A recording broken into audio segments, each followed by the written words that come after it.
Você sabe a diferença entre um artigo científico e um artigo de divulgação científica? Acredito que não. Essa aula é exatamente para tratar desse assunto, mais especificamente do artigo de divulgação científica. Meu nome é Guga Valente e eu vou conduzir você a respeito desse conhecimento aí.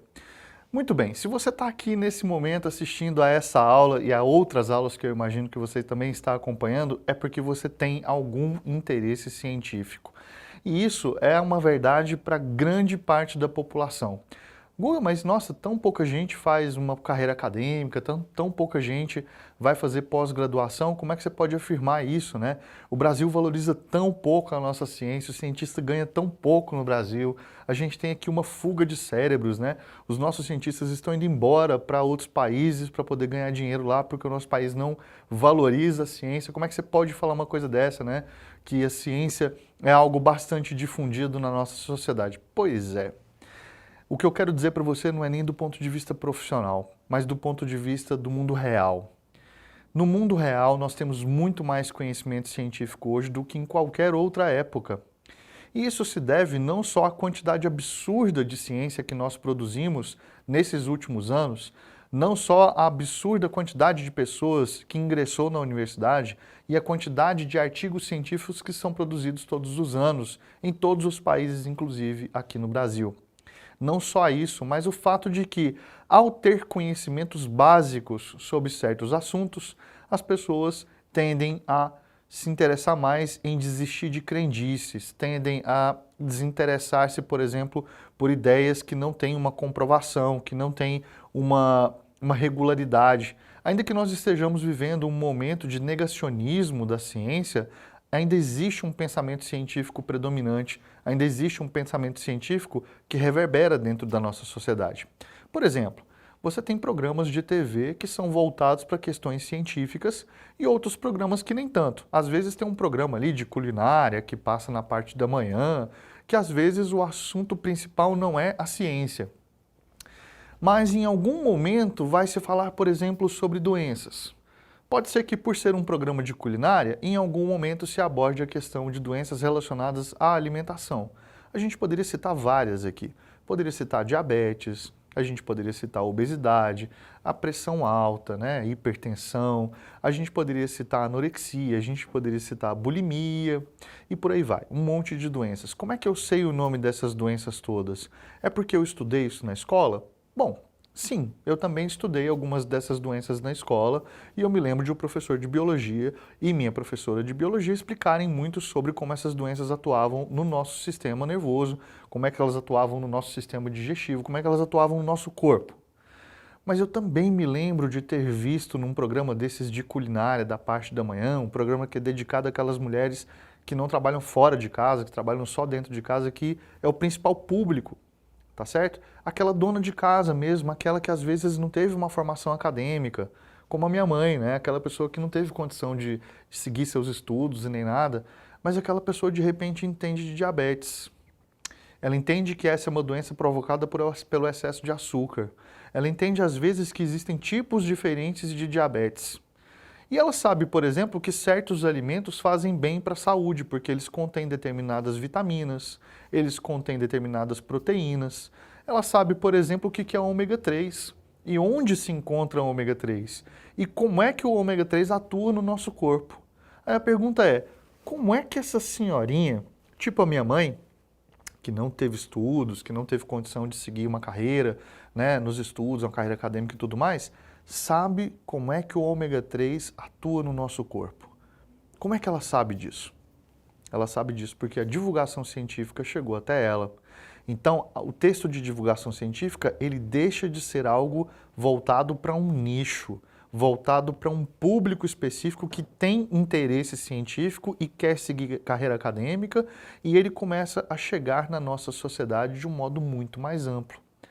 A importância da divulgação científica é a de levar o conhecimento para o máximo de pessoas possível, diferentemente do que acontece com o artigo científico. Por que o artigo científico não consegue chegar a tantas pessoas assim? Porque o artigo científico tem como público cientistas. Então quem é que vai conseguir entender aquele texto? Somente pessoas que são daquela área. O objetivo do texto é esse mesmo, voltar-se profundamente para aquela área, para que estudiosos daquela área possam ler aquele artigo e, a partir disso, desenvolver novas ideias e produzir outros textos e por aí vai. A divulgação científica, por outro lado, não. A divulgação científica tem o intuito de fazer com que o máximo de pessoas conheça sobre aquele assunto, utilizando para isso a linguagem o mais simples possível. Essa é a grande maravilha da divulgação científica, conseguir falar de conceitos extremamente complexos, tá? Como a gente tem aqui alguns desenhos que remetem à ideia, por exemplo, do espaço, né? Nós temos aqui as estrelas, um foguete, nós temos aqui 2 satélites, nós temos um planeta, né? Nós temos aqui a questão do átomo, uma representação do átomo, e tudo isso está dentro do campo, por exemplo, da astrofísica. Uma das áreas da ciência mais festejadas e mais vistas nos documentários e nos programas de TV nos últimos anos.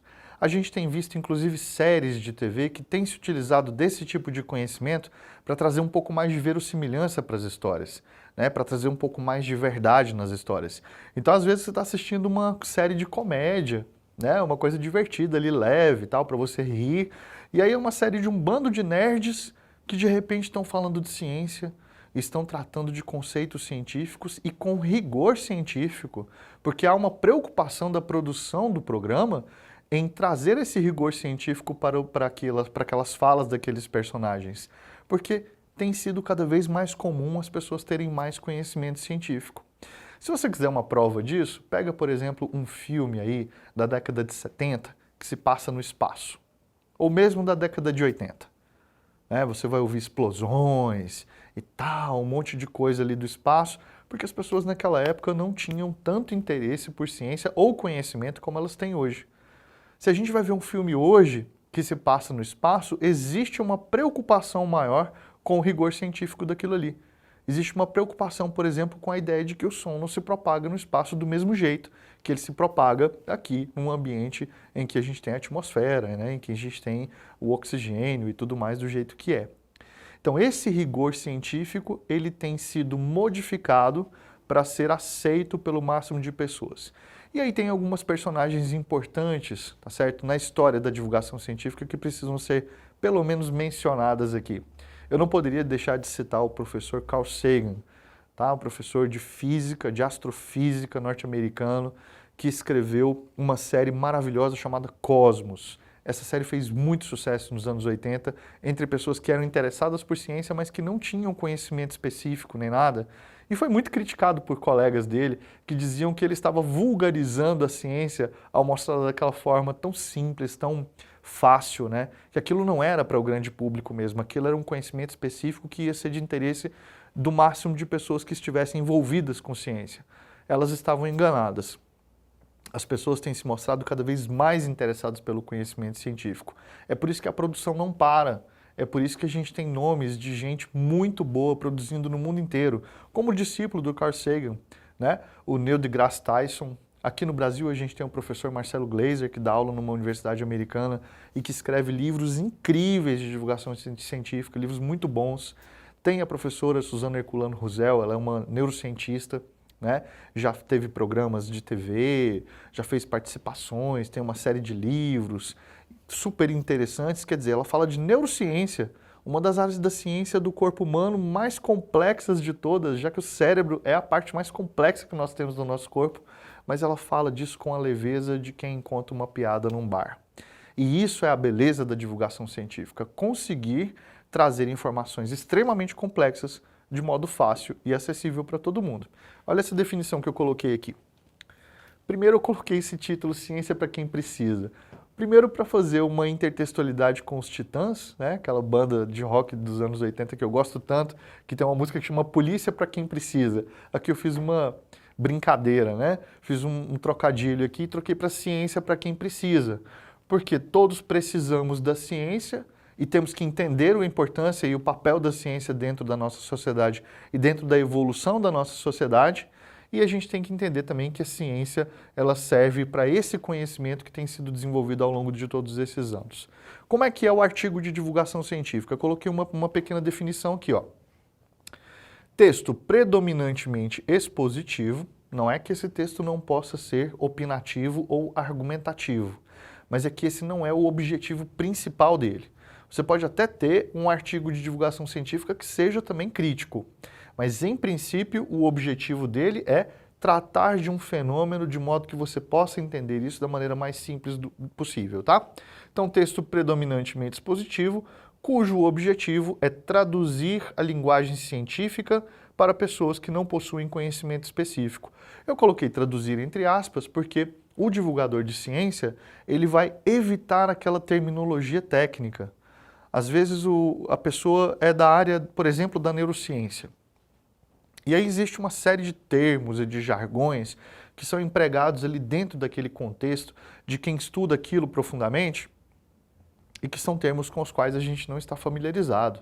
Se provavelmente a gente lesse um texto de divulgação científica com aquela terminologia, a gente perderia o interesse, porque até a gente entender o que significa aquela palavra e procurar no dicionário né? A gente ia perder muito tempo. Então, o que o divulgador de ciência faz? Ele vai lá e coloca uma palavra mais simples, mais fácil, uma palavra com a qual a gente se identifica melhor, né? Que faz com que a gente compreenda melhor aquele universo, ok? Então, os textos de divulgação científica se manifestam na escrita de maneira bastante acessível. A gente encontra esses artigos de divulgação científica em jornais e revistas. Muitos jornais trazem, inclusive, uma seção só de ciência para poder trazer esses artigos e apresentar da maneira mais simples de todas, né, como esses fenômenos científicos ocorrem. Mas a gente também vai ver a divulgação científica aparecer, por exemplo, em canais de TV que são dedicados a documentários que mostram o mundo animal. Quantas vezes, né, a gente não viu documentários desses aí serem propagados e crescerem exponencialmente, né? Canais de TV fechados surgindo só para poder falar sobre ciência. E por que não pensar que o canal Futura também desempenha esse papel de propagar a ciência para o máximo de pessoas, fazendo com que a ciência seja fácil, seja acessível. A gente pode pensar que a divulgação científica hoje está em todos os lugares e isso se deve, em parte, a esse gênero e também àqueles que deram pontapé inicial em fazer com que a ciência chegasse até todos para combater as crendices e as ideias de que as coisas podem se resolver por mágica ou por qualquer outra crença que não seja no conhecimento científico e no desenvolvimento da ciência, né? Então, repassando aqui, o texto de divulgação científica é um texto voltado para quem tem interesse científico. Aí, pessoas que às vezes não querem seguir uma carreira acadêmica também querem entender por que aquele alimento faz mal. E às vezes a divulgação de ciência vai chegar até essa pessoa sem que ela nem imagine. É um texto simples, um texto predominantemente expositivo, às vezes pode ser opinativo, né? Argumentativo também, mas o objetivo é traduzir a linguagem científica, beleza? Eu espero que você se debruce sobre esses textos e goste tanto deles quanto eu. Aproveita para tirar uma fotinha quando eu sair daqui da tela, porque isso aqui está muito bonito. Falou? Valeu, até mais!